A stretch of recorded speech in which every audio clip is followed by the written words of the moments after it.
Hello everyone, সবাই কেমন আছেন? আশা করি সবাই ভালো আছেন। বন্ধুরা, আমরা সবাই জানি যে টাকার রেট ভিন্ন ভিন্ন। মানে কোনো দেশের টাকার রেট বেশি, আবার কোনো দেশের কম। কিন্তু আপনি কি জানেন আজকের দিনে ম্যাকাওয়ের এক টাকা সমান বাংলাদেশের কত টাকা হয়? আপনার ধারণা কি ঠিক, নাকি অবাক হওয়ার মতো কোনো চমক আছে? এই ভিডিওটি বিশেষভাবে আপনার জন্য তৈরি, তাই শেষ পর্যন্ত দেখুন। কারণ আপনি যদি নিয়মিত টাকার রেট জানেন, তাহলে অর্থ লেনদেন বা বিদেশ থেকে পাঠানো রেমিটেন্সে লাভবান হতে পারেন।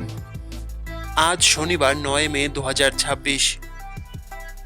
আজ ম্যাকাওয়ের এক টাকা সমান বাংলাদেশের 15 টাকা 22 পয়সা, আর অপরদিকে বাংলাদেশে এক টাকা সমান ম্যাকাওয়ের 0 টাকা 0 ছেষট্টি পয়সা।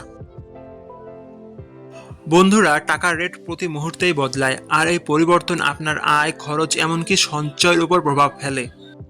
তাই নতুন রেট সবার আগে জানতে এখনই চ্যানেলটি সাবস্ক্রাইব করুন এবং বেল আইকন প্রেস করুন, যাতে কোনো আপডেট মিস না করেন। আমার কাজগুলো যদি আপনার ভালো লাগে, ডেসক্রিপশনে ও পিন কমেন্টে সাপোর্ট করে লিঙ্ক দেওয়া আছে, ঘুরে আসতে পারেন।